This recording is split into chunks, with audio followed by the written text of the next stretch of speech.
But what we're looking here is the issues and the impact around the impact of bringing the mobility revolution to play in the business. So, the floor is yours to get us going. Great. Thank you very much, Richard, and thanks everyone for joining us today. It's a full room. Quite pleased to see a lot of smiling faces. I know it's early still, so hopefully everyone's had a chance to digest their breakfast and settle down. No one falling asleep. Hopefully I can hold your attention. So a little bit about myself. I've worked for Tangoe for about 2.5 years now. Spent most of my career in the beginning in the carrier infrastructure space, selling into carriers, different wide area network technologies. Moved into the enterprise space about 7-8 years ago. And I've been very fortunate to work with a lot of interesting and dynamic customers like Tesla. And look forward to sharing some of that with you this morning. And hopefully you can take away some of this and go back to your own businesses and figure out how to apply that there.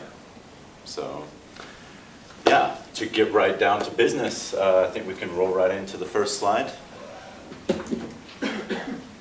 So this pyramid just gives you a high-level overview of the entire solution that we rolled out for Tesla.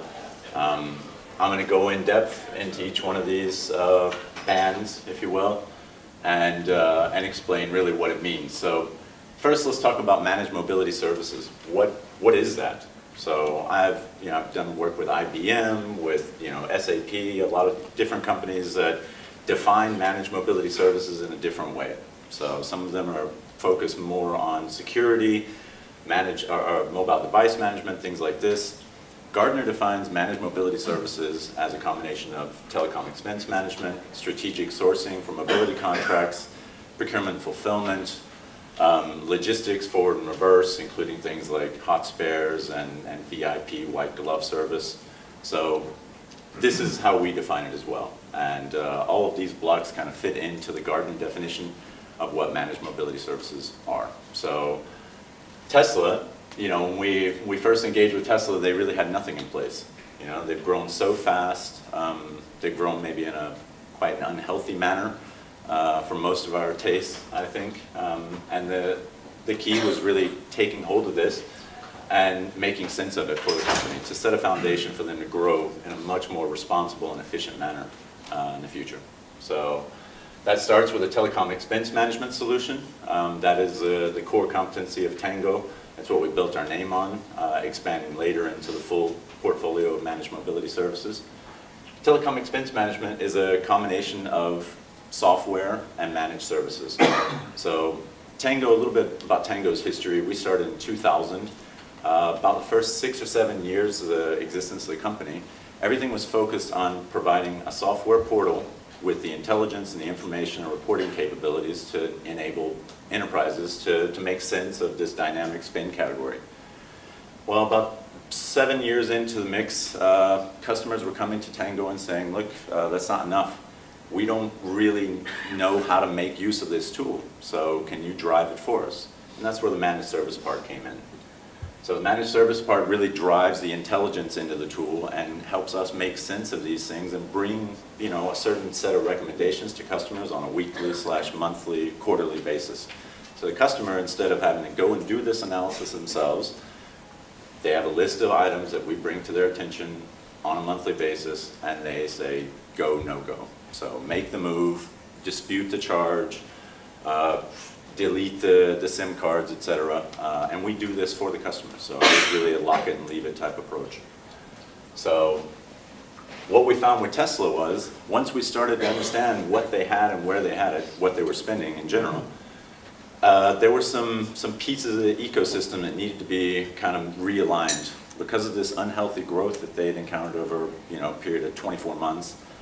They had a lot of third parties in the mix. Locally procured services, very difficult to get to the core of what they were really spending. So that's when we called in our strategic consultants and said, okay, we need to go a little bit deeper into this and we need to realign all of the contracts. All of these locally procured contracts need to be merged into one European frame agreement. So bear in mind now, all of these things are working basically in parallel. They're not consecutive activities. So they feed one another.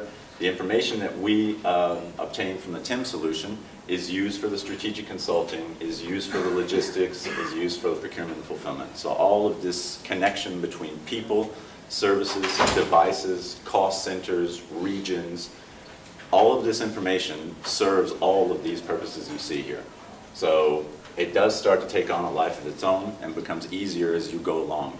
So back to the strategic consulting, we engaged them and really got them to baseline the entire estate and, evaluate whether we should go to a full-on RFP or whether we should just take the path of least resistance, which is something that Tesla is always a fan of.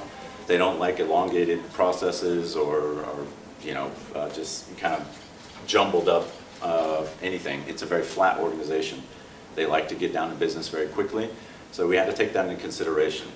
For some of the larger customers we serve, it's a very formalized process. We manage the entire RFP to the carriers for them. That could be anything from writing a script for each attendee from the customer side, how they compose or how they act during the proceedings, how they carry themselves, what they comment on.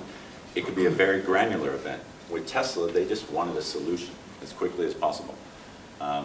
Knowing what we knew from the unhealthy state of the mobility estate, we knew that considerable savings would be attainable even without this granular approach.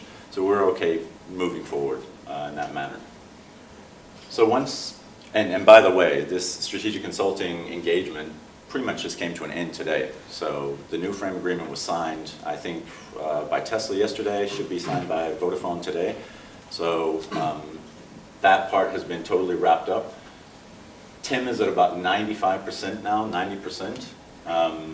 Forward and reverse logistics, again, as I said, all these things function out of the same pool of information. So logistics, procurement, fulfillment were being built in unison with the TIM solution. As soon as we got the new contract in place, we're able to plug in all of those details from that new contractual environment into all these different solutions, and they start to run on their own now. So what that means for Tesla is that they have a foundation in place now to be able to grow in a much more healthy and responsible manner going forward. I think there are enough people in the auto industry in this room right now that know that the margins in the auto industry are very, very tight, and even a Tesla with seemingly endless amounts of revenue or funds cannot grow in this manner forever. So that's really what was all focused on. And now we're, these last two blocks here, direct pay and resource augmentation, are just kind of side events that we discovered during our interaction with these other four blocks. Direct pay is a function where we set up a payment account for Tesla for all mobility / telecom related expenses, and we actually assure that they pay everything on time. You'd be amazed how many companies overpay for services just because they can't wrap their head around the admin load that they're under. And Tesla is certainly no exception. So they simply don't have the people on the ground to do this. Everything at Tesla is focused on their core competency, as it should be. But the ratio of core competency to internal functionality is much higher at Tesla than it is in some of your more experienced and older companies. So that's something that we've been able to further reduce operational expenditures on. Resource augmentation also to be delivered in planning right now. That's as a result of some internal adjustments at Tesla where they moved some of their admin staff across the continent to another location, and they're kind of missing some people at the moment. So we've decided to augment their staff to enable them to kind of master that curve. So that is really the overview, the high level overview. And of course, it's a shame that Melissa couldn't be here today. I know from just talking to some of the panelists already this morning that she could have really benefited from some of the information that is coming from their side.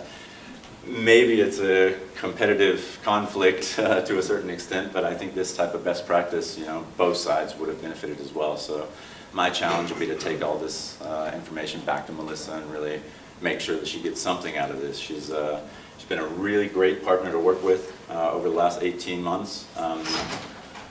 As you can see by the statement, I'm not even going to read this. I hate reading PowerPoint slides to people.